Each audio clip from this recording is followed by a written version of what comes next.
ये जिस मकसद के लिए हमने ये कार्यक्रम आयोजित किया था वो सारी बातें मैंने बता दी है, मगर आप लोगों के अगर कोई सवाल है तो आप पूछो, तो मैं उसका जवाब देता हूँ। आपके कोई सवाल पूछो। सर, हाल ही में चुनाव जो चंडीगढ़ के मेयर के चुनाव हुए, बैलेट पेपर की जिस तरीके की धांधली आई है, क्या कहेंगे उस पर? चंडीगढ़ का चुनाव ये 2024 के चुनाव में जो राष्ट्रीय स्तर पर धांधली करनी है उसका नमूना है। तो जब छोटे से चुनाव में इस तरीके की धांधली हो सकती है, तो राष्ट्रीय स्तर पर अगर बैलेट पेपर से होता है तो कितनी बड़ी धांधली होगी? हाँ, तो वो एक नमूना है ना। उन्होंने जो लोग जिनके ऊपर हमने आरोप लगाया वो लोगों ने चंडीगढ़ में करके दिखाया। तो जो चंडीगढ़ में उन्होंने किया वही वो सारे देश भर में करना चाहते हैं। चंडीगढ़ में जो वो अधिकारी ही सारा बैलेट पेपर वेस्ट कर रहा है, अपने हाथों से लिख करके वेस्ट कर रहा है। आपने देखा, वीडियो में दिख रहा है सारा का सारा। तो इसलिए इससे ये प्रमाणित होता है कि 2024 के ऑफिसर पे दोष दे पैमाने पर होने वाला है। मुकदमा होगा फिर उससे। सर, कि आप बैलेट पेपर के पक्ष में और बैलेट पेपर से धांधली ज्यादा चांसेस होने, उसी का एग्जांपल है चंडीगढ़ में अगर 24 में चुनाव होते हैं। देखो, फ्री फेयर एंड ट्रांसपेरेंट चुनाव में बैलेट पेपर से ज्यादा ईवीएम मशीन में घोटाला होता था। इस वजह से बैलेट पेपर लाने की हमारी मांग है। बैलेट पेपर पर उतना नहीं होता था जितना ईवीएम मशीन में हो रहा है।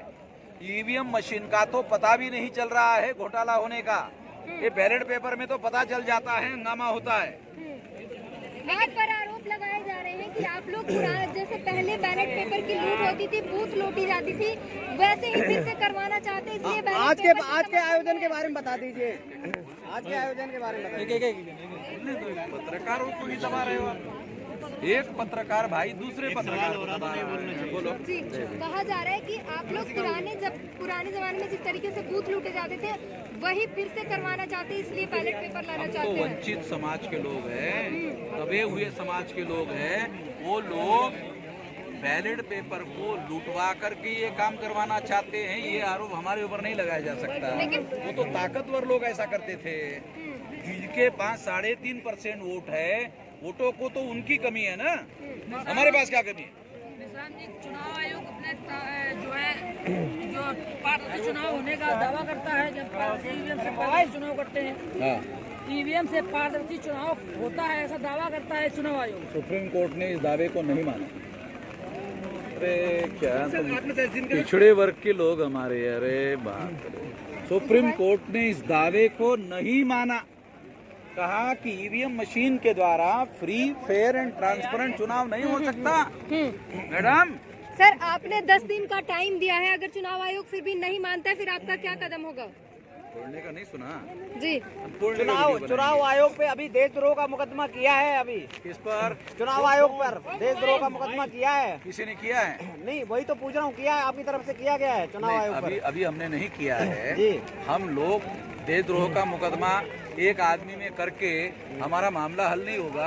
हम इस मुद्दे को लेकर आंदोलन, जन आंदोलन करना चाहते हैं। अगर हम देशद्रोह का मुकदमा करें तो मोदी रजिस्टर करे, मोदी एफआईआर करेगा। लेकिन सर, आप ईवीएम फोड़ने की बात कर रहे हैं, हिंसक रूप अपनाने की बात कर रहे हैं, इसके बजाय कानूनी कार्यवाही से आप लोग लड़ाई क्यों नहीं लड़ रहे? क्योंकि कुछ एडवोकेट सुप्रीम कोर्ट के वो आप लोगों के साथ हैं, तो ये हिंसक तरीका ही क्यों अपनाने के बाद? जितना समझ में आता है ना, उससे तो ज्यादा हमको समझ में आता है। अच्छा, तो आप समझा दीजिए ना, हम इसीलिए आपसे सवाल पूछ रहे हैं। क्या करना चाहिए, क्या नहीं करना चाहिए। अगर लोग हमारे फैसले लेने लग जाए, पत्रकार हमारे फैसले लेने लग जाए, तो फिर तो पत्रकारों को नेता बनना चाहिए, हमें गायगिरी बनना चाहिए। चलिए, आपके स्टेज पर कोई बड़ा मुस्लिम चेहरा नहीं, क्या मुस्लिम प्रतिनिधित्व रहेगा इस आंदोलन में?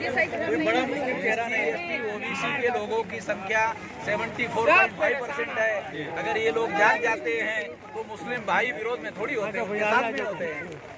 लेकिन सर, हिंसक रूप याचिका ईवीएम को लेकर सुप्रीम कोर्ट वगैरह में दी है नहीं? मैं तो पहले ही याचिका दे करके बाकायदा केस जीत चुका हूँ। कंटेम्प्ट ऑफ कोर्ट का केस तो मैंने खुद ही किया था, चुनाव आयोग के विरोध में किया था। मैं तो केस जीता हुआ हूँ।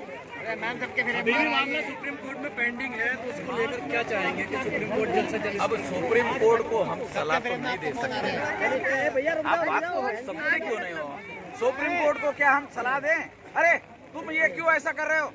तुम छुपा के बैठे हुए हो, दबा के बैठे हुए हो, ये तो हम नहीं कह सकते।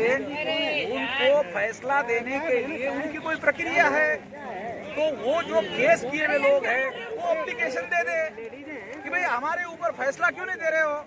उनके पास अधिकार है ना, जिन्होंने केस किया। जैसे मान लो आपने केस किया और वो हियरिंग नहीं कर रहा है, तो आपके पास संवैधानिक अधिकार है, जल्दी हियरिंग किया जाए। सर एक सवाल हमारा है कि चुनाव आयोग क्यों नहीं मान रहा है सुप्रीम कोर्ट के फैसले को भी और अपनी मनमानी कर रहा है। और उन्होंने ये भी कह दिया कि ईवीएम से जो है वो साफ सुथरा चुनाव होता है, किसी तरीके की कोई धांधली भी नहीं होती है। तो आप किस तरीके से चुनाव आयोग के इस फैसले को देखते हैं? नहीं माना ना। 8 अक्टूबर 2013 को चुनाव आयोग ने ये कहा था कि ईवीएम मशीन से फ्री फेयर होता है, मगर चुनाव सुप्रीम कोर्ट ने इस बात को नहीं माना ना कि ईवीएम मशीन में फ्री फेयर ट्रांसपेरेंट चुनाव होता है, ये सुप्रीम कोर्ट ने नहीं माना। पर सर चुनाव तो आप बलबूते पर इतने ऊंचे स्तर पे काम कर रहे हैं, किसका हाथ है चुनाव आयोग? चुनाव आयोग इसलिए कर रहा है क्योंकि कुछ लोग समर्थन कर रहे हैं ना उसका, इस वजह से अब बीजेपी को मान के फायदा हो रहा है तो बीजेपी सपोर्ट करेगी। सर अगला प्लान क्या है आपका? अगला प्लान क्या है आपका? 10 दिन के बाद में अगर चुनाव आयोग ने नहीं माना तो ईवीएम फोड़ने का अभियान सारे देश भर में शुरू करेंगे और इसके लिए जेल में जाने के तैयार रहे। कैसे कर रहे हो आप लोगों का ही है ये? माइक उठा दीजिए।